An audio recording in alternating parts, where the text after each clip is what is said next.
Recording in progress. Okay. All right, so welcome everyone. This is our Solar 101, part of our Green Maynard series on going net zero. I'm Zana Cranmer. I'm a member of Green Maynard, and I'm a professor of energy at one of our local universities. So I spend most of my time teaching business students how to make the business case for sustainable investments. So that's my background. So there are some gaps between sort of like the academic knowledge that I have about solar and some of the realities of actually taking on these projects. But hopefully what I've put together helps get you a sense of what's going on, how these things work, and what the returns look like. What are some of the benefits of doing it? If my mouse will work. There we go. So a little bit of just disambiguation about what we're going to be talking about. So solar covers a lot of different things. So just to be clear that we're all talking about the same thing, we're going to be talking about the most common thing, which is photovoltaics, also known as PV for short. There's a lot of other types of solar. So there can be solar water heating. So sometimes you see these really kind of funky, not quite solar panel things on some people's roofs. That could be solar water heating for domestic hot water. Passive solar is its whole own specialized thing where you're basically using the energy and sunlight in order to heat your home without a traditional HVAC system. And then concentrating solar power is like a whole other thing all on its own. That's more utility scale electricity generation, where you've got a big field of mirrors pointing all of the sunlight onto a line or a point to heat water and generate electricity. And you really kind of need to be in the desert to do that. So that doesn't work at all in Massachusetts. So, but just to be clear that there's lots of things that fall under the larger umbrella of solar, but we're just going to be talking about PV. So why look into solar PV? Why would you do this? Electricity prices, as I'm sure that we're all seeing on our electric bills, are going up. Generating your own solar can be cheaper and help hedge against those future price rises because all of the costs of solar basically in installing it. So once you've installed it, you've fixed the cost of your electricity at that point. It's emissions-free electricity, which is not counting the emissions it took to produce it, which is a function of the fact that our current energy system is based on fossil fuels. So over time, it should take hopefully fewer and fewer emissions to produce those panels. But because of our system, that's how it works. That more than compensates for the offsetting emissions from not purchasing grid electricity this time, or more than offset that initial emissions to produce the panels. Sorry, I said that really confusingly, but hopefully that makes sense. And electrification is the way that the state is moving. So the state of Massachusetts has a goal of being net zero in 2050. And their plan for doing that means electrifying everything. So heating, transportation, all of that stuff, it's all going to become electric. And they're going to put a lot of emphasis on building new wind and solar plants in Massachusetts. So this is what the future looks like in Massachusetts. So, and there's all kinds of reasons to generate local electricity as close to the load as possible. You're avoiding those transmission losses if it's local and nearby. It's also in a lot of ways more democratic than our centralized energy system, which I love. But that's a more academic point to this. So what does solar look like in Maynard? So as of the end of 2022, we have over 6 megawatts of solar installed in Massachusetts. 1.2 megawatts of that is the big installation that's on the landfill. The rest is mostly residential, and there's a handful of commercial projects on some of the businesses in town. Yes. Well, some of the like advertisements about it, can we buy into the one that's on the landfill? So the municipality, so Maynard, town of Maynard, I believe, purchases all that electricity, but you can do that with other projects. So there are commercial or community solar projects that occasionally are looking for subscribers. Okay, so for some reason, well, they'll be somewhere in Massachusetts, probably not in Maynard, because we just don't have a lot of space for stuff like that. But in other, just one that I saw the solar farm. Yeah, they have up there, and you can't buy into that. No, the town of Maynard's got that one locked down. And so all of this comes out to about, at least are the household projects come out to about 7.6% of households in Maynard have solar. So, and then you can see in the blue and orange line. So the orange line is the nameplate capacity. So that big spike in 2014 is the landfill project going in. And then the sort of number of projects kind of fluctuates, I think, as there's like changeovers in programs and things like that. How come it goes down?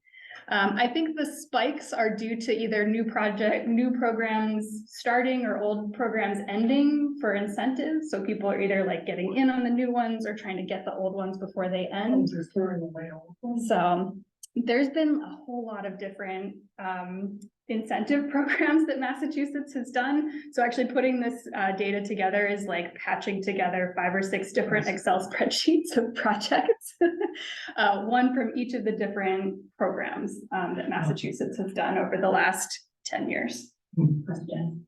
I'm probably leading you far afield from what you're trying to talk about, but was my understanding with the new firehouse, they did not put in solar, they merely put in the capability of having solar. If we're trying to go solar, why did they not? I mean, I know money's an issue, but I would have happily skimped on other things to get the solar in place. I think that was, and I realize it's not your thing, but a really stupid one. Well, and that's something that may still be coming. I'm not sure where that is and all the different things that are going on. I believe they've signed contracts to do it on the high school at long last. So Select is our vendor for that. So they would be the ones that own and operate and maintain the panels. And then we would pay them through a power purchase agreement for that electricity. So the town is not putting up money up front for that. So I don't know what the status of the fire station is on that. Except it's not a great roof for solar. I think they built the infrastructure to hold the solar panels, but then they didn't put in the solar panels. When the shape of the roof might The be shape of a the roof. limiting factor, I'm not sure. So I haven't actually gone and looked at it myself. But if it's put a lot of solar in that parking lot, Sure. right next door. Sure, I'm a big fan of solar canopies. We get shade and snow blocking. I'm into both of those things. I'm not originally from New England, so shoveling snow makes me really grumpy. So anything that means I don't have to do that, I am in for. So in terms of capacity here in Maynard, right, so a good chunk of that is residential. The 96% or something of the projects that have been done in Maynard are residential, but by capacity, those are much smaller. That gray section is the landfill, so that makes up a big chunk of what we've got here in town. And then there's a few commercial projects that are a small number, but a good chunk of the capacity that we've got here in town. Where is that landfill? It's on Walton Street. There's the dog park. It's right next to the dog park. Yeah. Well, it was the old, you probably. And so I've put together, I think, a few questions that you might ask yourself if you're thinking about doing solar, just to get started, right? So do you have a roof or some land where you could put it? So if you don't own your own home, that makes it a little bit difficult. You might be able to work with your landlord or whoever does own the building and get them on board with doing that. But it's a different sort of beast than if you own your own home or have some land that you could put it on. Community solar might be a good option if you aren't able to install for whatever reason on your own home or on your own property. The roof needs to be strong enough to hold the added weight. So that's part of being solar ready, that you have a roof that's strong enough to hold that, because these are big, heavy panels. So once you add that, and you need to be able to deal with whatever amount of snow we're going to get. So your roof needs to be strong enough to deal with all of that. Who assesses that? Hmm? Who can tell you if it's strong enough? Hopefully the installers would be able to tell you that. Well, most of the old homes in Maine, they have 2x6 rafters. They say if it's 2x4s, the new 2x4s, they're not strong enough. The rough cut 2x4s maybe, but most of the roofs in that I worked, I was a phone guy, so Okay. I was up in attics a lot. And they're mostly 2x6s, which is strong. Thank you. Yeah, and as long as you haven't had structural damage and things like that too, that could compromise it and make it a problem as well. And so, you know, hopefully if you have a roof, if there's some patch of it, at least if not the whole thing that gets some sun, right? The more shade you have, the more that's gonna cut into your energy production. So if you've got a sunny spot, that's where you're gonna wanna focus and maybe not so much on the shady spot. The geometry of your roof can also affect, you know, how much panels you can fit there. If there's other equipment, trees, other buildings or other things that are shading that, or something about the geometry of the roof that's creating lots of shady patches that are just gonna kind of move around your roof over time. Or if you have round structures on your roof, that's also not gonna be appropriate for solar because you need big flat areas for it. And then you'll need to have a new-ish roof. So if you're gonna be replacing it in the next 5 years or so, whenever you replace that roof is gonna be your timeline for putting solar panels up. If you've just replaced it in the last few years, this is the perfect time to put solar panels up if you haven't already. So those two should ideally be timed as closely together as possible. Because the solar panels are gonna have a lifetime similar to the roof, around 25 years. So you don't wanna put solar panels up and then have to take them down to replace the roof and put them back. So you wanna be able to just put them there and leave them there. So some things to think about before you start. So what are your goals for your solar project? Are you trying to reduce costs? Do you want to reduce your emissions? Or are you trying to go net zero? Is it just something that seems really cool that you want to do? And so knowing what your goals are for it will help you ask for the right things from the installer when you get started. And I mentioned in particular going net zero, because if you are looking to offset all of your energy use and everything's going electric, many of us, most of us have gas heat. So if you want to go net zero, you need to factor in not only what your electric bill is now, but once you electrify, what is it going to be? So you need to also factor in whatever your heat looks like and whatever your transportation is going to look like as well. All right. So this is my utility bills from the last few years in my house, right? So the blue down here at the bottom is the electricity, not a whole lot compared to the heat load for our gas heat, right? That makes up a much larger share of our energy consumption in the house, right?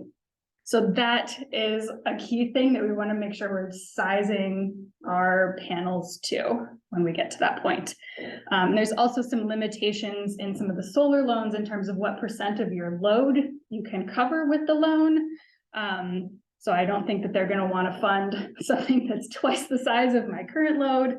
So in order to get the size that I want covered with the loan, I may need to put in heat pumps or otherwise get that captured somehow. I'm not sure exactly what the fine print on that looks like, but that's something to think about when you're thinking about what size you might put on. Your electric bill might be this big now, but once everything is electric, it might be this big.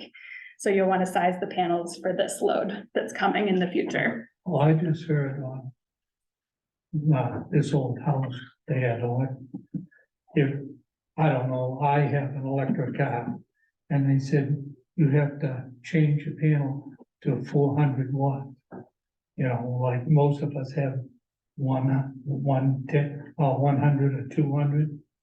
Says you have to have at least 400 to power your car. I have 200 and, 220. So he's referring to, I believe, sir, a 400 amp power, Oh, okay. Yeah, power, yeah, the circuit breakers and everything. circuit breakers. Yeah, it's depending on how fast your Well, charger can like the charge. Tesla, Yeah, that's I can charge it out of my own outlets, but it takes like 6 hours. right. Yeah, And if you wanna do the Tesla that's under an hour, they said yeah. you need the 400 watt. Yeah, because that's a lot coming in at once, so you've got to have the bandwidth to do that electrically. Yeah, the faster you want to charge your car, the bigger the amp service you need. So, But yeah, and we do not have an electric car, so that's also not factored in here, but that's a relatively straightforward estimate that you can come up with on an annual basis, and probably even on a daily basis if you've got a pretty regular pattern of how much you're driving and when you'd be charging at home. So that's pretty easy. I'm happy to chat about that. We'll probably have another workshop on EVs at some point as well as part of this series. So, but point being, you want to make sure that you're factoring in all of your energy load when you're thinking about solar, if going net zero is what you want to do in the long run. So over time in Maynard, project sizes have been sort of slowly kind of up and down ticking upwards. So the average in 2022 was about an 8 kilowatt system. Based on the load that we have in our house heating and our electric load at the moment, I think we're about 19,000 kilowatt hours per year, which is about a 2.2 kilowatt load. So for solar panels, you would need something more like 10 or 11 kilowatts to cover that on an annual basis, because they're not going to be generating full pace all the time, right? The sun's just not out all the time. So, and then the cost of it has been sort of slowly ticking downwards. Things have gone up a little bit recently for all of those same reasons that everything else is going up. There's assorted supply chain issues internationally, nationally, inflation of all different sorts. So 2022 averaged around $3.8 per watt for projects in Maynard. So these are Maynard specific numbers as well. So nationally, it's more like 2.5. But across Massachusetts, it's higher than that. So we're about on par with the state. The good news is the Inflation Reduction Act can help. So that's 30% of the initial cost that you can get back is a tax rebate on your federal taxes. This also applies to municipal buildings and to commercial buildings as well. So possibly nudge for your landlord or something like that if you don't own your own building. And municipal entities or other non-tax paying entities can now get a refund for that money. They can actually get a check from the IRS for that, which is new for this Inflation Reduction Act. They didn't used to be eligible for it because they didn't pay taxes. That's not the case for tax-paying persons and businesses. You get a credit on your taxes. And then from the state, you can get 15% or $1,000, whichever is less on your state taxes.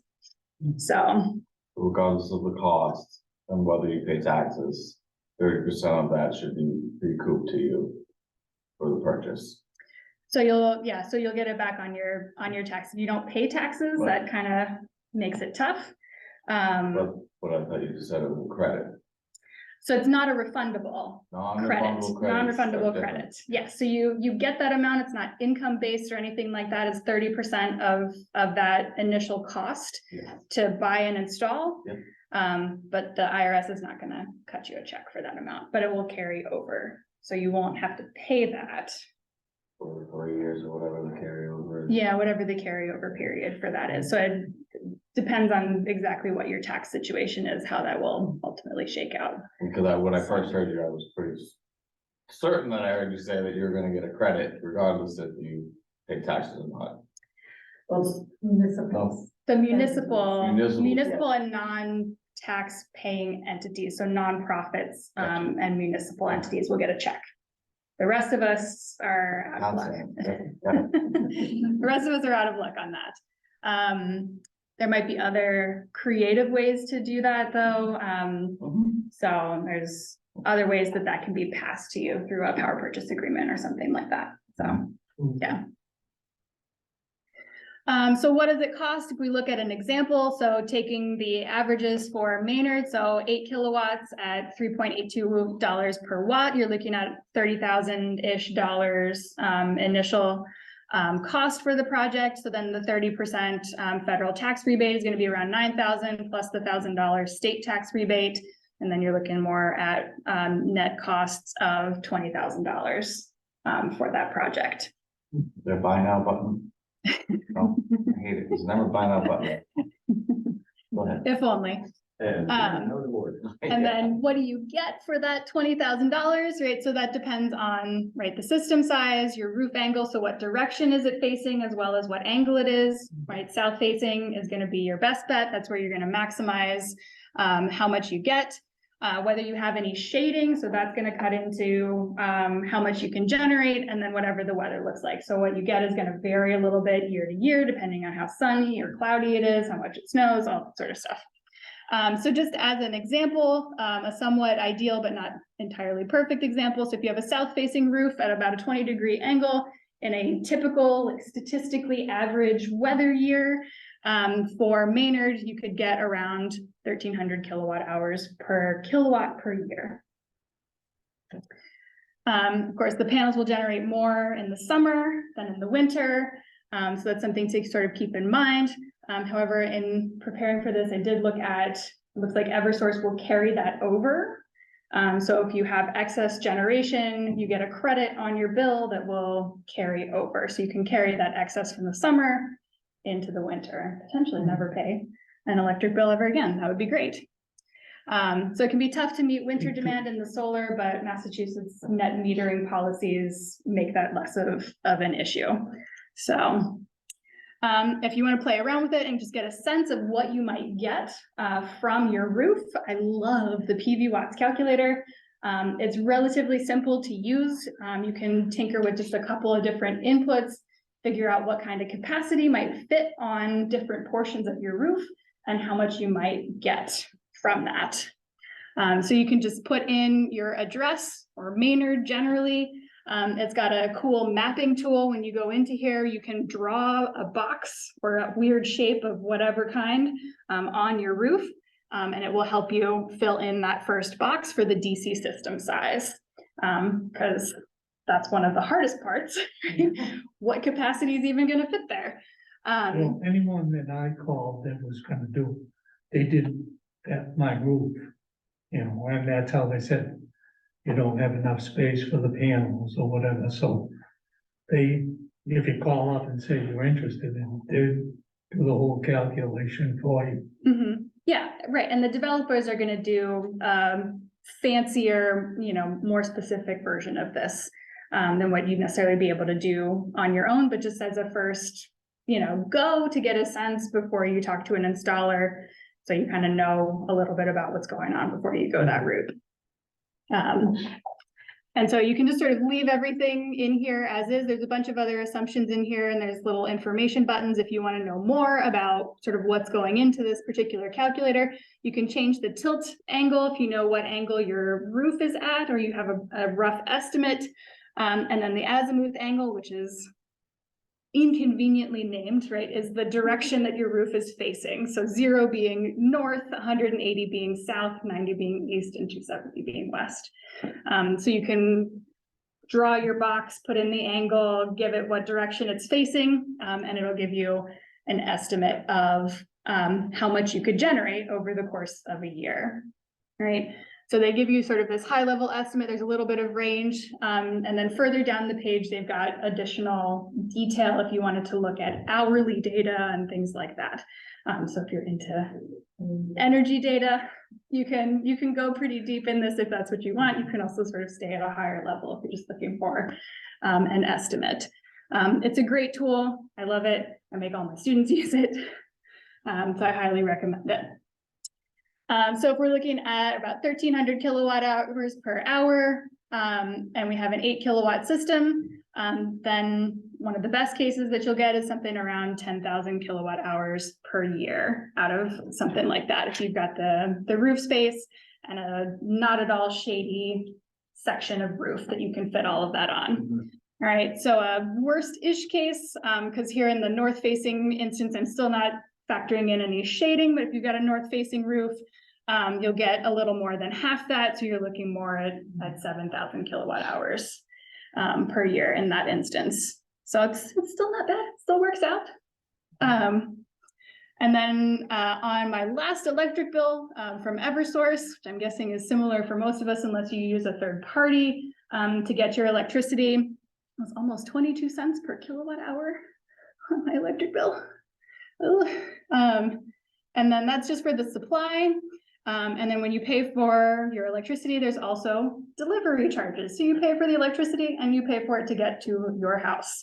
And so when you total up all of those other fees, that comes to around 14 cents per kilowatt hour. All right. So if you did, third party, that's just affecting your supply, you still pay the delivery to Eversource. However, if you have something behind the meter, such as on your roof, you don't get to pay either of these, which is great. So then you're saving 36-ish cents per kilowatt hour in that case with everything that's behind the meter. So in this case, that means depending on whether you're north, south facing, or somewhere in between, somewhere between about $2,500 and $3,700 in savings on your electric bills per year. Not too bad. Do you have to get the savings from this? Have the battery backup? You don't have to have the battery backup. There's an adder for the smart credits. If you have a battery, it's a really crazy calculation. So, but everything I think for the smart credits, which is the current version of, incentives and SREC, whatever it is that Massachusetts is doing these days, it's a really weird calculation. And there's a lot of like, if this, then that kind of stuff going on. So I was playing around with their calculator earlier today, and it looks like depending on what you're doing, you might get anywhere from 2 to 8 cents per kilowatt hour from that. It's a declining block program. So the more projects there are, the lower the rate that you get. But there's a bunch of different things that are adders to your rate. So if it's building mounted, if you have ground mount and you do pollinator friendly plants around it, you get an adder for that, which is a fun thing that I learned this morning. So there's all kinds of weird things. If you do storage with it, there's an adder for that. So there's a lot going on there, and that could be its own workshop all by itself. So I'm just gonna say there's more to be had. So you can sort of think of this as a minimum return. And my understanding is that once you're qualified for that, you get a check in the mail for that. And then if you're looking at reducing emissions, so in 2021, the Massachusetts state average for all electricity produced in the state was just shy of a pound of CO2 per kilowatt hour. So for 8,000 kilowatt hours, which is about the average between that north and south facing numbers, you're looking at just shy of 4 tons of CO2 avoided per year under our current electricity system. So if you're already purchasing cleaner energy, if you already purchase 100% renewable energy, this will not apply because you already have emissions-free electricity that you're purchasing. And then the state's RPS, the renewable portfolio standard, is going to go up over time. So the base amount of renewable electricity that we all get from Eversource should, in theory, be ticking up every year anyway. So this number is going to go down over the lifetime of your solar panels. So. And then here in Maynard, we've got a baseline greenhouse gas inventory from 2017. So stationary energy, which is that blue section over on the far side there, just basically means buildings. So buildings in Maynard make up the largest share of our emissions compared to transportation and waste. And of those buildings, residential makes up the largest share of that as well. So this is all stuff that can help us tackle those. So what's the payback when we put all of this together? So we have a $20,000-ish net investment and around $3,000 of reduced electricity costs each year. So that means we're looking at about a 7-year payback to recover the initial costs given today's electricity rates. However, that doesn't include any financing costs that may be associated with doing that if you got a loan. Or electricity rate escalation, right? So those electricity prices are just going to keep going up. So in reality, you're saving more each year as those go up, but your solar loan payment is going to stay the same, right? So as electricity rates go up, that payback time is going to come down. If the town got a municipal aggregation contract that lowered electricity prices, right, that's gonna reduce your savings as well. So, Does that 20,000 include the incentives and the rebates and all the things that come? so that's net of the federal and state tax credits, not the smart credits or the SRECs, because that's like a whole mess. Including those, right, the payback would be shorter. So, and the system should last you around 25 years. So ultimately you could save as much as 4 times what you initially put into it. So there's lots and lots of money to be saved out of this. It's one of the best investments you can make, I think. So, and so a metric that I particularly like is lifetime or levelized cost of electricity.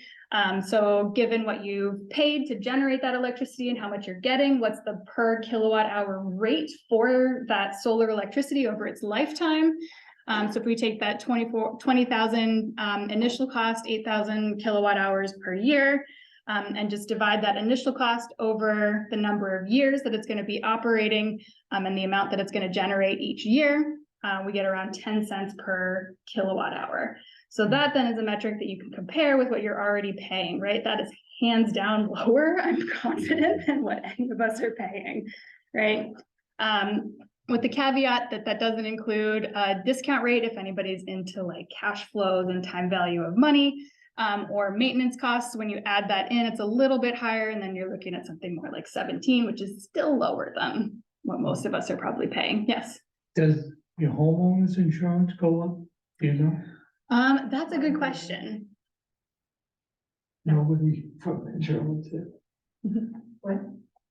Homeowners insurance, well, it's gonna, your value is likely gonna be impacted, certainly. Any added value on your property tax is not taxable in your Not property tax. taxable. Not insurance. property in your taxes. Yeah. I talked to the insurance company, we had insurance that was, it's in tiers kind of, so.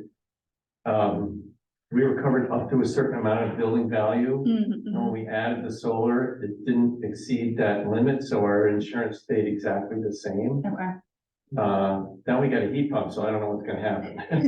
But it's not smooth, they're increments, Yeah. depending on whose insurance you have and all that, you know, Yeah. but it depends on, you should talk to your company and find out. You'll be in the tier in the coming years with the rate that the properties are increasing around here anyway, so. I just got a call, they told me that my house is worth 50% more and they have to start charging, so. No, they said we're gonna have to, I said, no, right. Oh, man. So, but yeah, solar can increase the value of your home a little bit. There's some good evidence for that in Massachusetts. Might depend a little bit on where you are and what the overall feeling is about that. One of the nice things about Massachusetts is we don't have homeowners associations most places, which can make it harder to put up solar panels. So there's very little maintenance for roof mounted, and then for ground mounted, you're really just looking at any landscape management that you might need to keep the grass from overgrowing the panels. So you can mow the lawn, keep the squirrels off it. Yeah, you can mow the lawn, have goats come and eat it, or plant native plants that aren't going to grow that tall in the first place. So there's all kinds of different ways that you can deal with that if for some reason you decide to go ground mount. So financing, so some financial institutions will offer loans specifically for solar projects that are designed with these sorts of things in mind, and when you need disbursements and all the different things that go along with doing it. So covering the cost of replacing your roof, cost of putting up the panels, and the cost of any tree trimming or tree related issues that you need to deal with in order to do it as well. Where can we get the institution? I think there was a list somewhere. So I'm, Wasn't that NASDAQ? Mass.gov. yeah, I think there's a list on there. Some of them are still offering it. Some of them may not be anymore. So I think it's more credit unions than like big banks. Okay. So if you're a member of a local credit union, I would check with them. Yeah, so looking, and looking too, I think at one of the quotes that I'd gotten on Energy Sage, it looked like the installer went through one of the credit unions, so you might be able to get a solar loan even if you're not a member of a particular credit union. I'm not 100% sure on the details of how that worked. Okay, How that works, but that's worth looking into. So the Mass Solar Loan Program has officially ended. They're not taking applications anymore, but again, some of the lenders that were participating continue to offer those. They're just not 0% interest anymore, which they may have been before. They're at market rate now, so it's like 5%. But you still do okay, even with an interest rate like that. So you're trading your electric bill for a loan payment, right? Your electric bill would go up over time. That loan payment is going to stay the same. So another option, if you just don't have access to credit for whatever reason, is third-party ownership. Company will install the panels on your roof at no cost to you, and you just agree to purchase the electricity. Depending on who exactly is the purchaser of the electricity, these contracts look very different. I think for larger users, commercial users or nonprofit users or municipal users, like in our case, for any panels that would go up in town, we would pay a certain price per kilowatt hour on those contracts. Sometimes there's an escalator to it, but they're usually much lower than what you would expect utility rates to do. So the pros are that there's no upfront cost. You can start saving money right away. The cons are that you tend to have a lower overall return. You lose out on some of the value. You don't necessarily get the credits. The installer may collect those instead of you. And then it can potentially create complications if you're going to sell your home. That contract would be part of the sale. So it adds another dimension to that. It's very possible. It just adds another layer of stuff to an already very complicated process. well, I went through that with one of the contractors, and they said, if you sell your house, you can buy out Mhm. the third-party contract, so, Yeah, you know, it's adding value to your house. So they're saying it's almost a wash if you buy out the third party when you sell your house. right. And that's also an option in some instances. And I think the contracts for residential, I think, are sometimes a little bit strange. They're not necessarily kilowatt hour based, which is what I had assumed until a house in my neighborhood went up for sale. And apparently they would just had a flat rate for the electricity. However much they used was how the contract worked, which seemed a little bit odd to me. Read the fine print. Yeah, so always. I don't love this idea. If you've got access to money to pay for it yourself, Yeah, that learn seems to like a read better more. option, but if you don't or can't for whatever reason, this is there. I haven't read it all yet, but yeah, I'm in the process of this right now, and only the beginning stages, they stopped by and gave me the runaround, had you sign 15 pages, and I'll read them eventually. But I told them when they got there, I said, you're not getting any money from me today, so the signature means nothing to me, but they're doing the evaluation. I don't like it as well. The big thing that stuck with me so far with that is, in their contract, guaranteed 2.5% interest, guaranteed 2.5% increase of cost. So they make the money every year that you have it. Yeah, so That that's one was like, the escalator, and that's Yeah. pretty typical for a But PPA. if you purchase it yourself, you're out of that window. Right. You're just fixed at whatever your loan is, because Which that's is, as you talked about dollar and the value of the dollar. You get the loan today for that, I'm not trying to sell anybody on this, but it's what I'm thinking about in my mind, you know, considering this is. Today's dollar is not worth what it will be in 25 years, I think we can all say that, with the houses that were $10,000 25 years ago.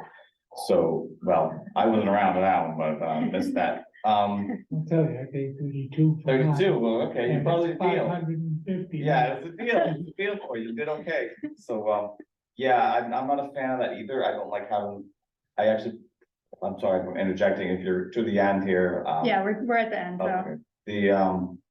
I broached the subject, well, how do I get up? And this goes to a question I had. So let me start with the question. Sure. The project does not include battery backup for you to be net zero on your own. Right. This is part of the grid. You're adding to the grid, you're supporting the grid. If you lose power, you're gonna lose power. That's Yeah. just how it's gonna be. Right, yeah. My understanding. Yeah, if you have solar panels on your roof, power goes out, you still do not have power. Those Yeah. panels don't continue to work if the grid is not working. Yeah. Right. I have a question on that. Okay. Go ahead, take it over. No, No, I've got plenty more. Don't let me get started. I have a backup generator that runs on its own, panel. Okay, So can I have the solar go into that panel? So I don't lose power? I mean, the generator runs as soon as the power is down. And the reason you don't put the solar is you don't want it being backfed to the people working out there. But yeah. with my generator, I automatically cut off the power going out. So is there any way to? Yeah, I that think they you can hook do it the up? same thing, for solar panels. You just need to have the electrical set up correctly to do that, where it will switch whatever the settings are that allow flow in whatever direction. With the caveat that it does need to be sunny enough to do that. Okay, well, my generator will Yeah. run if it's not Yeah, sunny. yeah, so if you can balance it out with the generator, there's probably a way to do that. I would have a in-depth conversation with an electrician about that. Yes, that's not necessarily a simple system, Yeah, because if the cloud comes in, you're talking about, your solar panels do not give you they're gonna fluctuate, yeah. predictable, steady current, and so therefore, if your generator is gonna come on and go off and come on and go off like that, I don't know of a system that does that, okay? The battery is the best way to smooth out those lumps. And if you don't have a battery, I've never heard of a generator being used in that way. It could exist, but Well, they say the battery doubles the cost. It does, that's what I was bringing it up. Yeah, It's you get substantial a- cost with the life expectancy that declines, it will cost again at some point. Yeah. The battery technology, in my opinion, is not there yet for that to be something you should consider, but. Well, I believe, and I'm not 100% sure about this for residential, I believe the IRA also covers the cost of energy storage. So that 30% would also apply to the battery. And then there's the smart program adder for energy storage. So you get a little bit more from that program. So that would be worth running its own financial analysis on to see how all of that shakes out. Approach this subject as well, and I'm only sharing because I want to share. I want others to be informed as I was. Yes, you can have batteries. They don't even discuss it in Sunrun because you need to have a separate house for it. Storage facility that's also insulated that would house these batteries. So they've got a wonderful, nice little place to stay. It just becomes so absorbent at the cost. It's not feasible. In my opinion. Tesla was happy to drill one onto the wall of my neighbor's house, so it That's just just- hangs yeah. out there and does its little like That's flashing nice. thing. well, you don't. That's not solar. Yeah, so they I'm could, thinking yeah, bank. yeah, You're gonna have a bank. You don't have They to just got have the the one. batteries installed at the same time. Yeah. We have the panels. Mhm. I talked to the people who did the installation of the panels. I wanted to get a battery system that was the same brand as the panels, because they knew things would work well together. They said, we can't even talk to you right now. We're so busy putting in panels. And there's supply chain issues with the batteries still. So you gotta have, it's like riding the surfboard of life, you gotta keep your balance and figure out as you go along, what's the best way to go forward. So we know that we're in a position where if we lose power, but fortunately the power, at least in our neighborhood, is very consistent. So we haven't had to worry about there being no power. But you're always taking some risk. The other thing I want to say, you're talking about maintenance. One thing that we ordered was a screen to put around the perimeter of the panels, between the panels and the roof, so that squirrels couldn't build nests in there. And they didn't put it on right away. We knew we ordered it. And we called them back and said, you didn't install, and they're, oh, yeah, okay, so they put it in.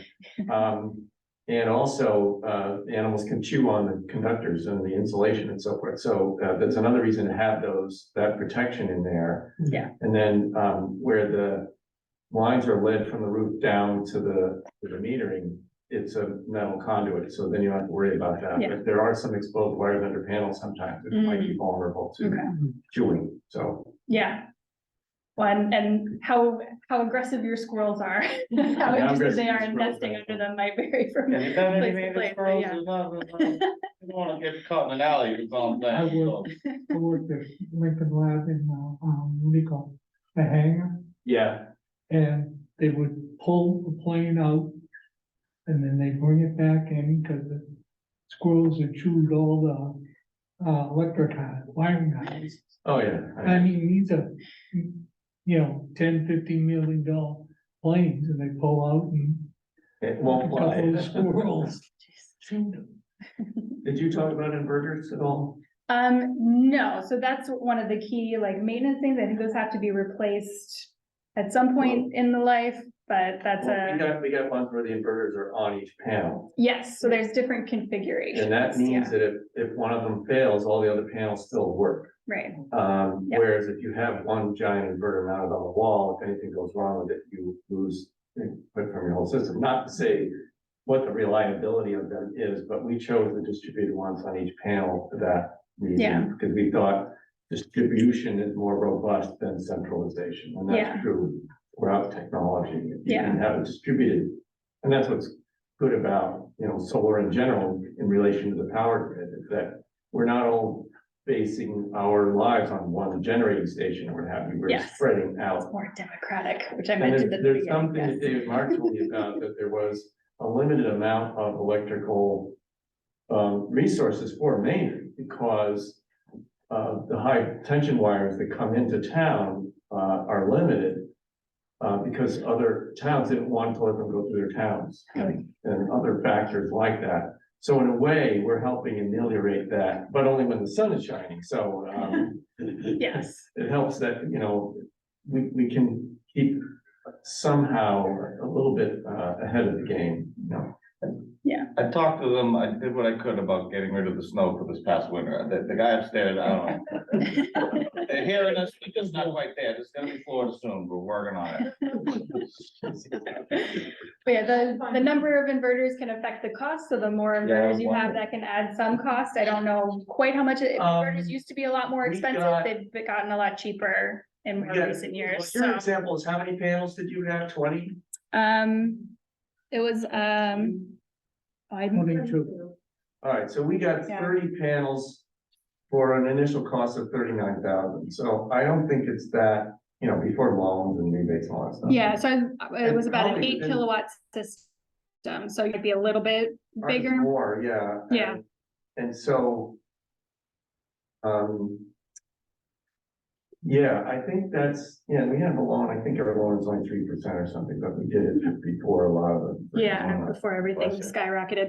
So I didn't capture the legend, which is my fault, but each of these is different pieces of it. So I don't remember which piece, but it's one of these smaller pieces at the bottom is the cost of inverters on the project. So the bottom is the panels.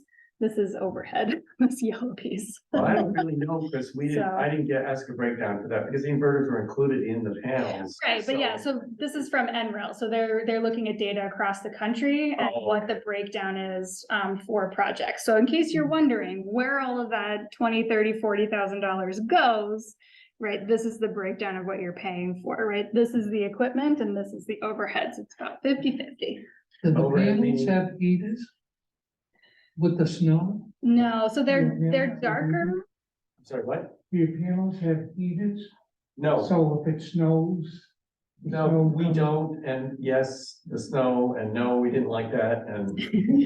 They're darker, so the snow should melt faster on them, Sure. but you're still gonna lose some of the snow over You time. lose some, it depends on how cold it is. How steep your roof is. Mhm, that too.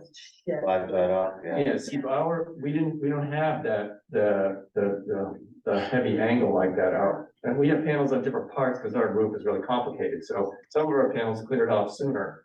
And other ones, the snow just sat there, and what can you do? And, Yeah. if it's cloudy and the sun doesn't shine, whether they're dark colored or not, doesn't make as much difference, and it's always variable. Yeah, But there's eventually- a lot of things. but- No, we have a cape, and then we have an attached thing, and then a garage, and the panels are different pieces, so I can't tell you the whole. No, well, I mean, I've got. My roof faces each direction. It's Yeah. like a triangle.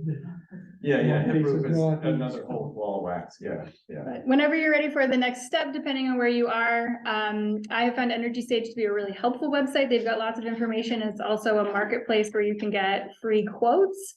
And you can set it up so that they can't just call you. They can only message you through Energy Sage, so you won't get too annoyed by the installers. If you just want to get a sense of where prices are now, that's a great way to do it.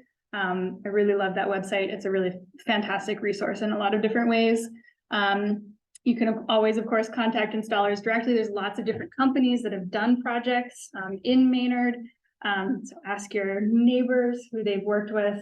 I think one of the events that we would love to do is have some sort of have a coffee, have a drink with someone who's done project X. Yeah. So we can share experiences and see, what would you wish you had known before you started, and get advice on those sorts of things. Look into solar loan options, the different financial institutions that still offer those loans. And there's more information as well from the Mass CEC website.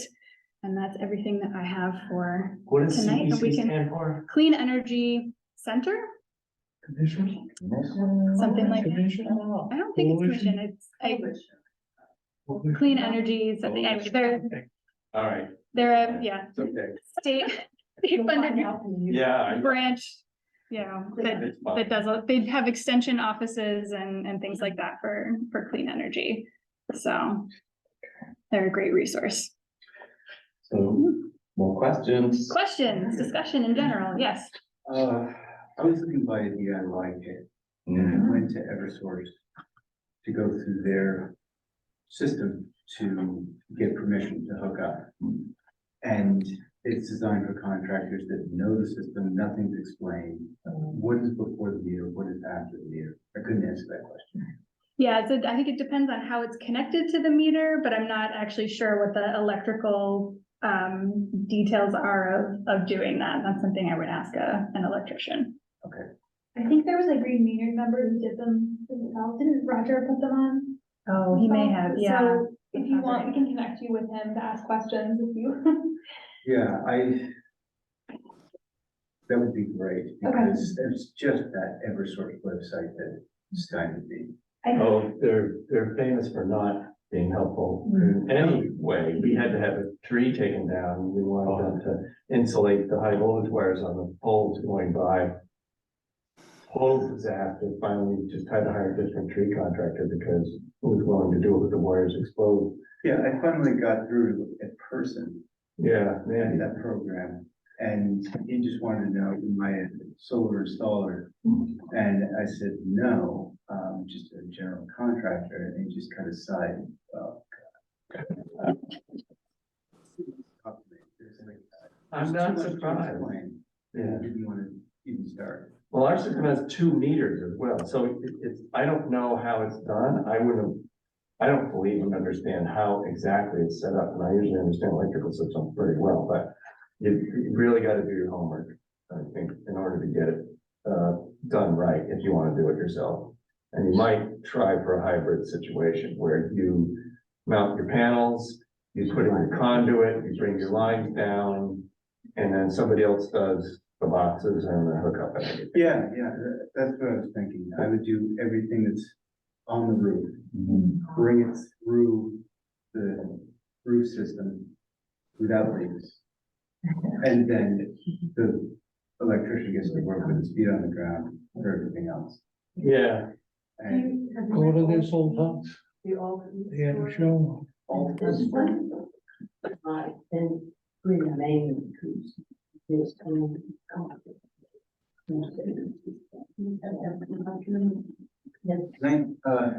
can't see this one there. tell her to text it to you. I think so. Okay. I think he put his own heat. Yeah, that's much smarter. Give her your phone number and you can just do it. Well, the tip is, Lie to them when they ask if you're a solar installed. Got it. Thank you. Yeah. Yeah, you could be an incompetent one, but you just lie to them. Yeah, that's me. You could waltz your way into a lot of trouble that way. Oh, Eversource is on my bad list anyway. No, not from them. I'm just saying, because you're You're not, not, still have to they get get help. an electrician. You still have to figure out how to do it. And Eversource has to sign off on it. If you're Yeah. connecting to it. Yeah. If they have their Oh, yeah. hand raised, I can't see them. Mhm, So. definitely got, well, yes, Yeah. that one you definitely wanna do it. Yeah. The one you sent one, Yes. that one's one of the ones I said I went on Google. Was it in the Yep. chat And they said a or? lot of them. He- Not great things. Said he would like, One oh, side. he unmuted himself. And the main thing was, they put all the panels in, Yep, but they didn't hook it up to the electric. that's something, yeah, I'll give him one for that. I'll keep him in mind. This is a learning thing for me. I'm not committed to doing it with Oh, that. I thought you said, Yeah, no, they're here, they're doing their steps with that, they're not. yeah, well, I mean, that was one of them, and I forget the other one, and I did pick off and stuff, but just. Do you wanna any of ask the your companies question, you Vince? do, Yeah, I do. It's not a question. I'd like to make a couple of comments, please. Yeah. Okay, one is, they're talking about car charges. We know that you can only get up to a level 2. And I had an electrician talk to me about it, and the ampage isn't that high, but for people who don't have electric cars, and I don't yet, the slower the charging, the better. Using those really fast chargers can, over time, would damage your battery in the car. So the slower the better, if feasible. That's one thing I like to comment on. So you might not need as much electric as you think you might, because you're not going to necessarily want to charge your car in an hour. The other thing is, my interpretation. I think a battery is an extra complication. I know it can help during power outages, but I like to view the feeding the excess electricity on the grid and getting a credit is more like a virtual battery. That's how I view it. So in a sense, as long as the system's up, you sort of have a battery, more or less. As a very, very, very part-time realtor, like I would view the third party as a liability and a system owned by the seller as a asset. That's my personal view. Okay. The last thing I'd like to say, this is very timely because I'm in a condo and we have like 25 buildings and there are 6 to 8, 7 units in a building in a townhouse orientation. And it goes in one big loop. So every unit, many of the units have very different orientations. And I just volunteered, don't know if I've been selected yet, to be on the solar committee for the condo. And so this is very timely because we're going to be probably going, if I'm on it, we'll be going through all these analysis of what's the risk of putting them up, what's the savings, and what buildings are suitable and which ones aren't. So I want to let you know this is very timely. And the question I have is there any special assistance for assisting condos to do something like put up solar? That's a good Or is it- question. None that I'm aware of, which doesn't mean it's not out there. But if you're doing something for like the whole condo complex, you might actually get even cheaper rates because you're doing a larger project, right? So you're looking more at these commercial rates than at the residential rates. And again, these are national, so they'll be higher for Massachusetts, but you should be able to get, depending on the size you're looking at, a pretty steep discount. Is this like Deer Hedge Run or something like that? Exactly. I'm in that. Yeah. I'm familiar with that. What's that? I'm familiar. I know somebody who lived there. Yeah. Yeah, it's like some buildings just won't be feasible because of the way the orientations vary. Oh, yeah. You have trees in the way of some. And there's trees. There's also trees that will be an issue for many of the houses. So it's probably rather complex. Zana, do you think that Eversource would be a resource for Vince? Kim Killanane does those large scale projects and assists. Potentially, yeah, I don't know where this would fall within the different buckets, because they're residential, like individually owned Right. units, but there is also this overarching Right. body. Yeah. So I'm not sure exactly how that pans out. If it were like clearly commercial, like Yeah. definitely. Because it's sort of this like weird kind of Yeah. in-betweenish sort of thing, I'm not super sure where that falls in One the of the scale of factors is things. the condos, the roof of that type of system is owned by the condominium association, not the individual. They own from the Okay. paint in. Right, So you may be talking about,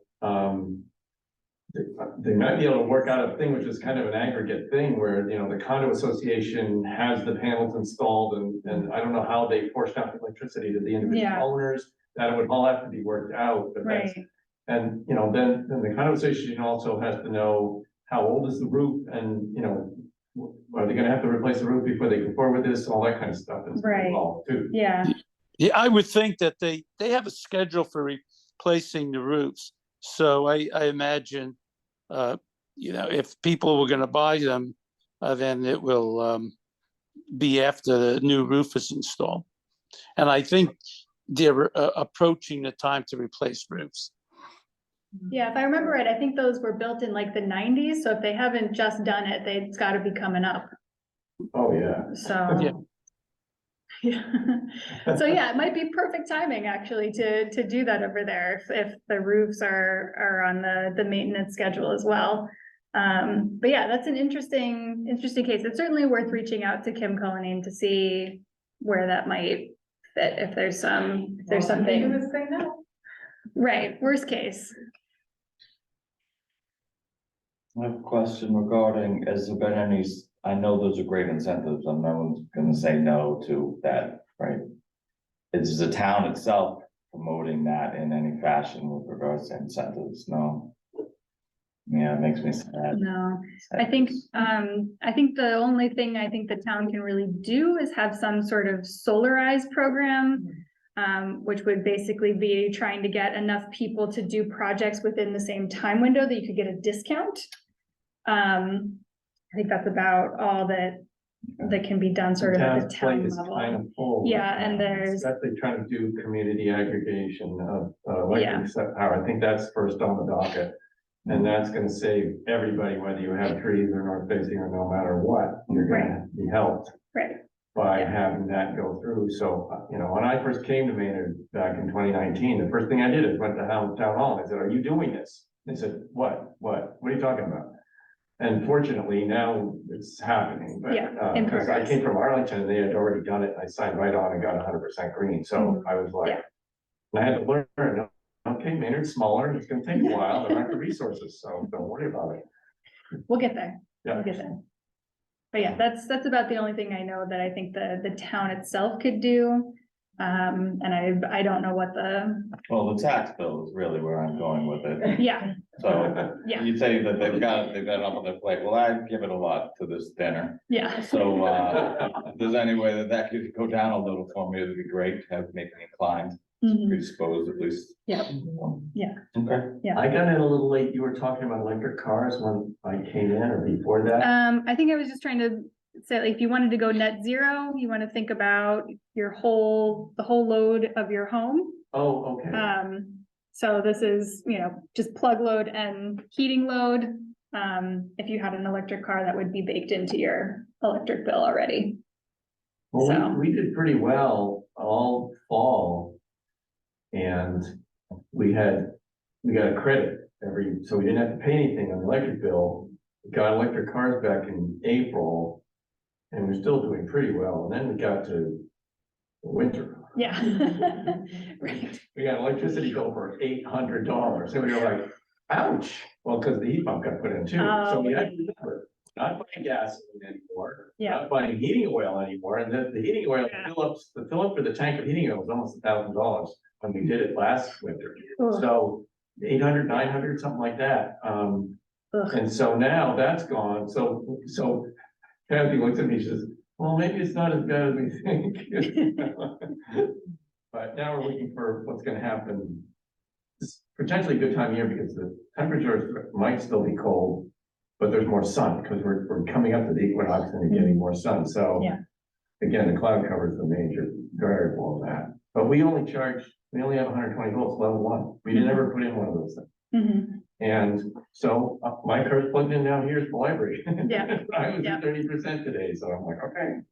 Yeah, and I think, Vince's point is a really good one, that the slower you charge your batteries, the more longevity they've got, so. Yeah. Fast charge is great, but it's a little hard on the Yeah. batteries, The only trouble is if you're going on a trip. right? Going on a trip, you're stuck. Right. Yeah, so, if you take the occasional road trip and you need to use a higher level charger on the road trip, that's fine. If you're doing it regularly, that's gonna be tough on your battery. Well, I worked for FEMA, so I was in hotels all the time, so if I wasn't on the first floor. Yeah. A A little bit of a tough spot, yeah. Yeah, What are the resources for, having somebody with a look at, estimates that you get? And saying whether it's appropriate for the house, whether the cost makes sense, Mhm. what's out there? That's a great question. I think you can do that through Energy Sage, actually. So you can get quotes through their website, and they've Yeah. also got independent advisors that work for Energy Sage, not for the installer companies, who will talk you through that kind of stuff. I haven't tried it myself, but that's something that you can do through their website. Stick around and talk to those of us in this room who've done it already, and we can I tell will. you what you thought. Okay, overall. And for do-it-yourselfers, if you haven't found the Alt-E store, ALTE store in Hudson, is it Hudson? Anyway, it's out there. They'll sell you panels, they'll help you. I mean, they're not advisors, but they Right, have this is the stuff. local location that you're referring to? Yeah, I mean, it's, in Marlboro, Hudson, I don't know. ALTE. Yeah. ALT capital E, Yeah, alternate we'll energy. focus on- Yeah, no, you can, there's a lot. It's a matter of convenience, because I wouldn't even explore it with the Sunrun. I told them when they were there, I said, the numbers don't work for me. I said, I would just put it myself. I get friends with electricians that can do it. Well, he built But the if you panels, just, that, he built the panels. oh, well, that's a different story. I'm not that, but there's still maintenance involved, right? And I'm like, I don't wanna crawl up on a roof anytime in the next 25 years to repair this. So Yeah. that matter of convenience kind of rolls in. Where are you with the house? Where are you with your life? And then the money, the outlay for the money, certainly, so. Yeah. Well, that was one of the things with the third party. They They'll do say the they maintenance. maintain the whole thing. Yeah. For the 25 years, so you don't have to get up on the roof. Yeah, If you It's- buy, yeah. then you have to bring a contract. it's worth it to them because those smart credits are per kilowatt hour, so it's worth it to them to make Yeah. sure that it's working. Mhm. So Yeah, it's in their financial interest. Which I didn't ask you, so for the, you purchase yours outright, is there a maintenance plan associated with it, or do you pay as you go? I don't think we have one at the moment. We didn't, because of, our roof is such a low angle that, I could probably just step out on it without harness and be able to, brush off the snow or whatever, but in terms of, and that's a 1-story at the back of the house, so somebody just put a step ladder up and climb right up on it, they didn't wanna go through the house, so that didn't occur to us as much. The house I used to live in Arlington was. Sure. Yeah, there's no flat spot. You would not do a ladder even up there because it was, built on ledge, and so there was only like this much of the basement underground. And so the whole G, then 1, then 2, then 3 stories, right? So when those solar panels were put in, they had to get an aerial lift to do all that stuff. And that wasn't actually panels, that was the heat system we did back in 2008. So that was a totally different story. I was, we hired somebody to clean the gutters and I was like, I am never, Yes. never. I'm 72 now. It dropped me on the ground and I'll shatter. So, I'm not gonna do it. So, where we are now, it's a wholly different story. So I hadn't really thought about maintenance in that way, but But you're winning on that one because, yeah, it's all reachable, it's manageable, it's nothing. pretty Like, much, right, yeah, pretty much, it's like that. I mean, there's two. How much does a panel weigh? They're If you had to- they're pretty hefty. Yeah, if you had to replace it. If you have to replace it, then, we will probably call the company that installed it if there's a problem and say, let's talk over what we're gonna do here. And, so I guess we're kind of living a little dangerously in that sense, but, and there isn't that much risk. I mean, most of these things, no moving parts in there. Yeah. It's pretty reliable. You get a good company that gets a good quality product up on the roof and you're probably okay. I like the Yeah. multi-inverters and that redundancy, that stuck with me when you mentioned it earlier. With you're doing it for yourself, certainly, in some respects, but you're doing it for the grid. In the large Yes. part in that fashion, so I could definitely did not take that into consideration, because I'm selfish. But, I will look at it, now, like, that's a good point. It's a worldwide Well, trend. the middle, Yeah. Mhm. That's Inside. pretty much. Huh? this old house did a thing and they said that inverters on each one is the middle cost. Yeah, If you do all in one, and Sure, then you're with the gonna- batteries is the most. certainly, no, I'm certain there's gonna be something there with the numbers, but, for the trade-off, I'd say, It's what, probably hey, put worthwhile. the sticker on the car. Good. Well, it's probably, I mean, there's a trend going that way, away from the single inverter design to the distributed one. Yeah, they're cheaper Yeah. now, make them Yeah, easier. and that's Yeah. a trend, and I'm a person who studies, global trends, and, what you see is, you probably have seen somewhere along the line in your life, a picture of a solar farm, so to speak, which was a tower and a whole bunch of mirrors that shine light on it, and it makes steam, and then they run generators or whatever, Yep, CSP. and nobody's building those anymore, Mm. because the panels that we're talking Not about out here here anyway. dropped in price enough that that giant centralized power station like that is no longer cost efficient. Mhm. And that's true of giant centralized, pretty much anything. The trend of the future is decentralization. So people are gonna say, oh, we're gonna have a big lake and we're gonna pump water up in the daytime and let it run down at night, and the cost of creating that kind of thing is gigantic. The ability to figure out where to site it and who's gonna get flooded out and blah, blah, blah. We're still gonna have large scale wind and solar, so there's still gonna be big projects like that, but anything else is a little bit iffy. I don't even know if So- there's gonna be, yeah, okay, but most of the solar is gonna be panels in pieces of land where it can be done. Right, yeah, it's And gonna be the- limited by The rate that. thing is gonna change too. You'll find out, the technology is gonna change. A lot of that's gonna be Well, they offshore got the for water place Massachusetts, in so. Acton. The what?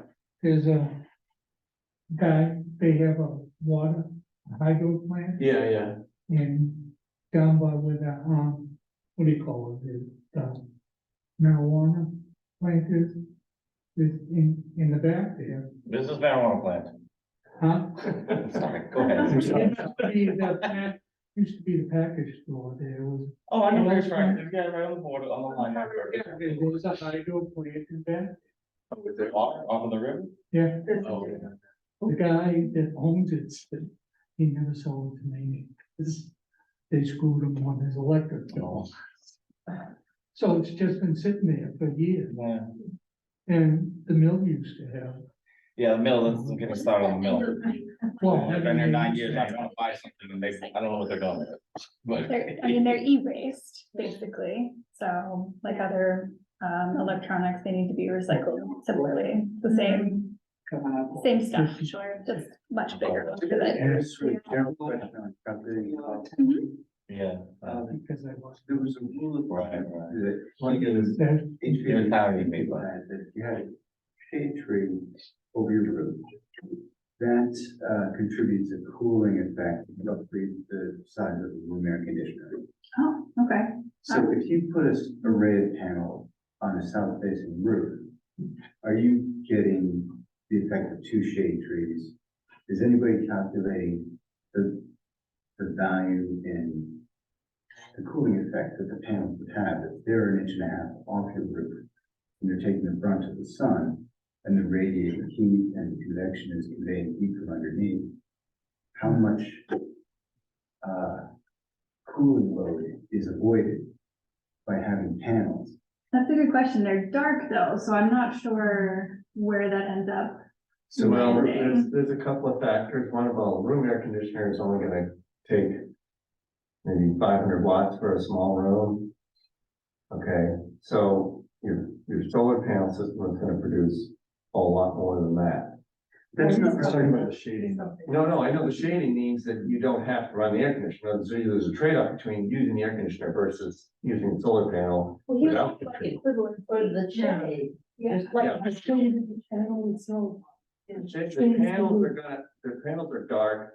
They're only about 20% efficient to make electricity. The other 80% is not making electricity for you. So that's being radiated back to the sky in terms of infrared, mostly, okay?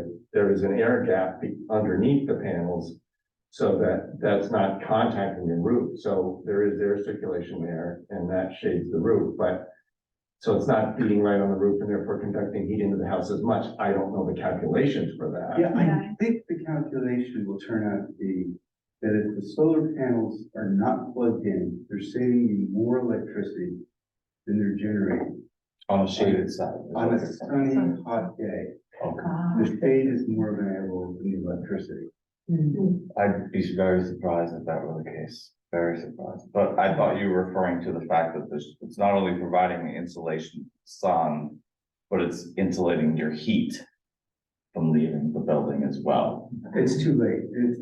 If the heat has radiated through your roof to the underside of the panel. Yeah, It doesn't matter. Yeah. well, that's a discussion we could have offline, but I'm into physics myself and that's We were not almost, negligible. we were almost having to try and figure that out, but it turned out that the trees in question were dying. And so So get rid of, there was a tree, there was one in my yard and one in my neighbor's yard. And my neighbor's yard comes out in the front lawn one day and there's this giant limb. And he says, that's a widow